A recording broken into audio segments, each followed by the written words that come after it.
fan of Blumhouse? I am. So because of that, I'm going to be sharing with you guys my top 5 hidden gems of Blumhouse. I feel like I could extend this list. They have so many hidden gems in their catalog, but I wanted to keep it short. But let me know if you are interested in an extended list. Maybe I'll do it. Maybe I won't. We'll see. Just let me know.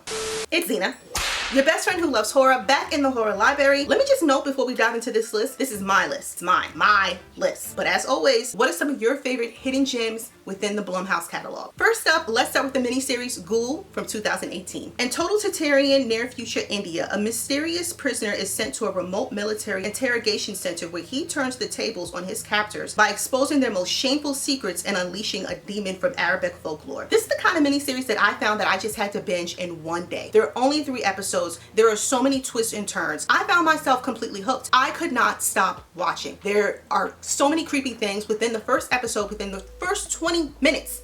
Something so creepy happens that still lives with me. And I think I checked this out back in 2018, 2019, and I'm talking about it today. If you like series that use supernatural elements, but there's also some twists added in it, I highly recommend giving this one a shot. This one just oozes dread, and just the fact that it's set at a military detention center, it definitely adds to it. It explores variety themes like pure nature of evil, oppression, and so much more, and I'll stop there. Next, New Year, New You, 2018. So back in 2018, Blumhouse collaborated with Hulu and brought us the horror anthology TV series Into the Dark. Each month, they premiered a standalone feature-length episode based around a different holiday. Now, I'm not gonna lie, there were some hits and there were some misses, but they were all entertaining to me. So my favorite New Year, New You, it is about these 3 old high school friends. On New Year's Eve, they decide to get together. Someone invites an old 4th friend of theirs who is now like this big social media influencer. And I previously told you guys this. I love when horror adds like a social media element to it. So yeah, this one is a slow burn. It really builds up the tension for its viewers. And one thing I noticed with the director, Sophia Takal, hopefully I'm pronouncing her last name right. I'm sorry if I butchered it. But with her, she has a thing with hysterical women, and I love it. Okay, I always think about her film Always Shine, and if you haven't seen that one, check it out. As the viewer, you know that there's something off with this friend group, especially among 2 women, Alexis and Danielle. There's like this crazy tension. Alexis has this scar on her face, and Danielle is the social influencer. So with Alexis, she seems very standoffish, while Danielle, you know, she's charming, but you can tell, and pretty much we see, she's manipulative. So this one is one of my favorites because it displays commentary on social media, but it also holds up a mirror when it comes to the problem of women not supporting other women. And maybe I'm going too deep with it, but that's what I got. I feel like if you enjoy slow burns with intense characters, check this one out. Or don't. I don't know. Jezebel, 2014. Returning to her childhood home in Louisiana to recuperate from a horrific accident, Jezebel comes face to face with a long tormented spirit that has been seeking her return and has no intention of letting her escape. One thing about me, I love a supernatural, southern gothic, swampy horror. Love it. And if you throw some possession in there,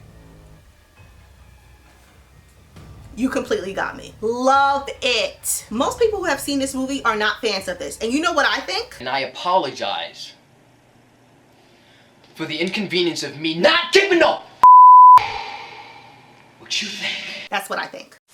There's familiar things in this one, and it does remind me of Skeleton Key in some ways, but I feel like it is a solid, spooky, sweaty, supernatural horror that you need in your life. In the movie, a woman is haunted by a female ghost, and so she tries to figure it out. Again, it's familiar, but I like how dark it goes. It went a whole lot darker than I thought that it was going to go. It's a solid chiller that had me engaged the whole time, and the twist, I did not see that coming. The Visit, 2015. Becca and her younger brother Tyler say goodbye to their mother as they board a train and head deep into Pennsylvania farm country to meet their maternal grandparents for the first time. Welcomed by Nana and Pop Pop, all seems well until the siblings start to notice increasingly wild behavior from the seemingly charming couple. Once the children discover a shocking secret, they begin to wonder if they'll ever make it home. When I first watched this movie, I was literally wondering if they would ever make it home too. I don't care what anyone says, this one is so entertaining. There are creepy parts, there are parts that literally made me laugh and made me uncomfortable. This one has a true recipe for M. Night Shyamalan because the twist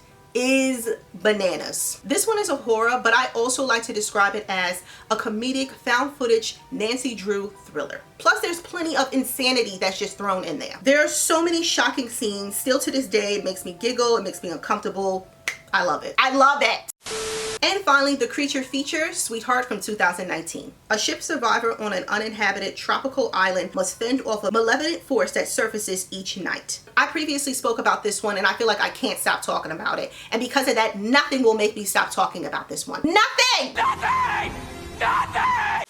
I'm a big Kirstie Clemens fan. She completely rocked this role as our main girl, Jen. I just recommend watching this movie ASAP if you have not checked it out. I'm also trying to keep it as brief as possible because I feel like this is the kind of movie that you should go in blind with. I absolutely just love how things present itself on screen. So if you haven't watched it, please go check it out. If you watched it, but it's been a while, watch it. All right, guys, so that's my list of the top 5 hidden gems of Blumhouse. Let me know what are some of your favorite hidden gems of Blumhouse. Leave them in the comments. And thank you guys so much for watching, and I will see you next time.